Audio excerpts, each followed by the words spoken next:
In this set, we're going to cover this in more depth, in more detail. I'm going to get into things about recruiting and evaluating who you're going to recruit and exactly how to hire people and how to manage them. We're going to go into really good depth on this stuff so that you can get really good at it. The better you get at this, the more success you'll have, the better off you're going to be at getting other people to do your work for you so that you can live a better lifestyle. And in the end, that's my goal with this, is for you to live a better lifestyle through outsourcing, through being good at outsourcing. So as we go through this, I want you to think about the details of things that I'm talking about. I want you to pay attention to how you're sending emails to workers and to what things you say when you're recruiting them, which will make a big difference on your ability to find really great workers versus just okay workers, and it'll make a big difference on on the experience you have as you hire workers to having really great experience and being able to replace yourself versus just having a little bit of extra help. We're going to get into depth on how I recruit people and tactics you can use to get better workers. So my first thing that I want you to understand is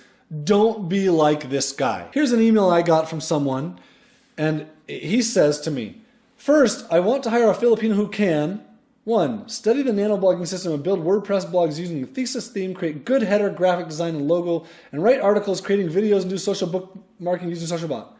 So your first requirement is that you want someone who can build WordPress, do graphic design, write good content, do social media, and create videos.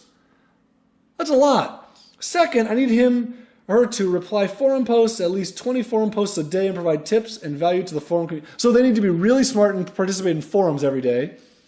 Third, I need him or her to create an opt-in page in my blog and write a pre-sale sales letter. So you want them to be a copywriter and to be able to create opt-in forms. Fourth, I need him or her to write a 30-page ebook, 15-page free report. This is ridiculous. There's no such thing as this person that this guy's looking for. And surprisingly, he's not the only one like this. I've had quite a few emails from people saying, I need someone who can do all these things. That person doesn't exist. So as you recruit, find 1 or 2 skills that you're looking for. And narrow it down. In the beginning, I'm looking for this and this skill. And then I'm also looking for other things that I've talked about before. Dedicated worker, consistent worker, and I'll show you how to get those in this video. So when I'm recruiting a new worker, I'm always using Onlinejobs.ph. It's the only website I use. I own it, and I've told you that, but it is the biggest and the best place to find people, so I'm going to focus on it. Before I do that, though, I'm going to give you a couple other options just in case you don't want to use what I use. You can try and use Craigslist. Manila.craigslist.org is an option. I've never actually seen someone successfully recruit someone from Craigslist, and I think a big part of that is that there's quite a few scams. Craigslist is very unmoderated in this area, and so there's a lot of scams. There's scams from employers, and so Filipinos don't trust it, and then there's scams from workers, which just make it hard. It's an option. It's not a very good option. Another option is bestjobs.ph. When I first started, Best Jobs was amazing. They've gone way downhill since then. The number of resumes they have has shrunk instead of grown. It's another option. Another option is easyoutsource.com. It's not as good as Online Jobs, but it's pretty good. So that's another option. Another option is a website that's actually run in the Philippines, ph.jobstreet.com. They're pretty expensive, but they have a large pool of workers, and you can post a job and you'll get some good responses. Another option is to go use a recruiting agency. So, when I got started, this is what I did. I was at agentsofvalue.com. They are a recruiting agency. They have workers in the Philippines. They recruit those workers and bring them into the office, and they mark up their salaries and lease them back to you. There's thousands of companies that'll do this. A couple other bigger ones are 123 Employee. There's tons of companies that'll do this where they get an office in the Philippines and bring the workers in and mark them up. It's an okay situation.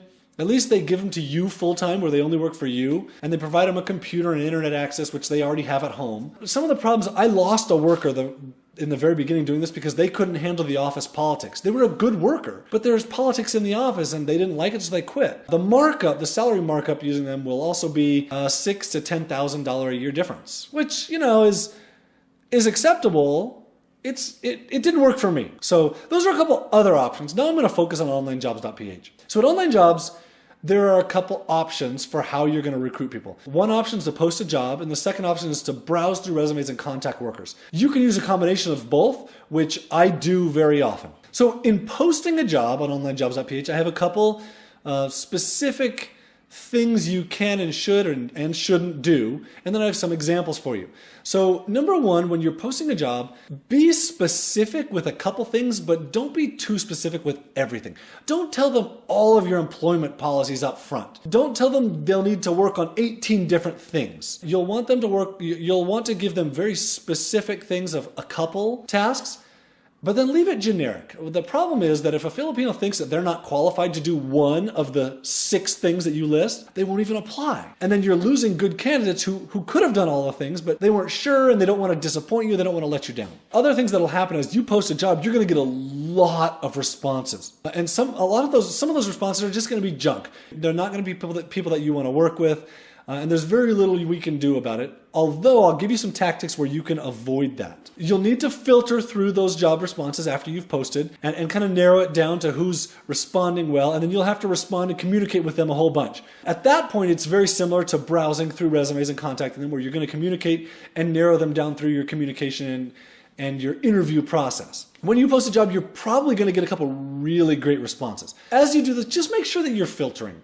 Make sure that you're filtering workers, because anybody who's trying to scam someone from the Philippines, that person is probably responding to job offers rather than waiting for people to find them and find their resume. So you'll need to do a little bit better filtering if you've posted a job, but you'll probably also have more options. Whichever one of these you use, or if you use a combination of both, I have a couple tips for you. Number one, if you're hiring a designer or a webmaster or a programmer, always verify their skills, or an English writer. Verify their skills. Look to see examples of their work. See their design work. Look at websites they've built in the past.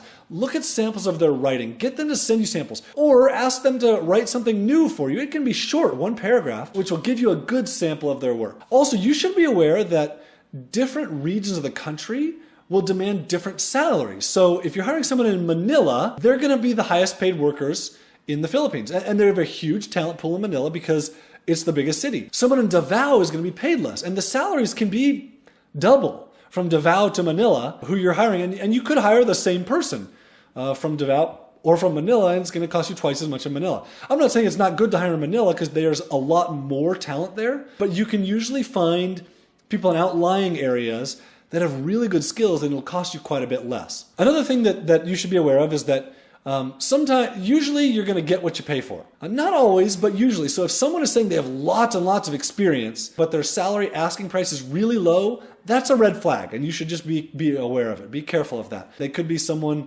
who's working for 8 different employers, and they are skilled, but they're not giving you the time that you want them to give you. So another tip that I have for you is to ask them to take a test. Once you've kind of narrowed it down, or you're narrowing it down, ask them to take a test. Maybe it's a test you find online. Maybe it's a test that's available at Onlinejobs.ph. But if you can ask them to take a test, often what we find is that workers who are trying to scam someone aren't willing to take a test, and you'll filter out problems that way. Another thing that kind of throws a red flag to me as I recruit is if someone has too few skills or too many skills. So someone who says they're really good at everything, in my experience, is just not right. Something's wrong there. And then someone who has said that they hasn't given themselves any 4 or 5 star ratings in online jobs tells me they're not confident enough in themselves to be a functional worker. I want to look for someone who says they're good at some things, but they also recognize they're not good at everything. So those are some of my tips as you move forward with this, of things to look for and things to watch out for. Okay, so let's talk for a minute about if you're going to contact workers, things that you should do. And some of these principles are the same for posting a job versus contacting workers. One of the things that I see people make a mistake often is, I'll get an email from someone that says, I'm shortlisting my list of potential candidates who I'm going to contact. That's the wrong way of approaching this. The way to approach contacting workers is to contact a whole bunch and see who responds. Going back to the Filipino loyalty thing, if someone has a job already in the Philippines, they're likely to not even respond to your job inquiry. That's how loyal they are. And so if you are contacting people who already have jobs and you've shortlisted it to 3 and all 3 of them have jobs, they're not even going to respond, and you're going to be really disappointed. So what I recommend you do is contact 30 people.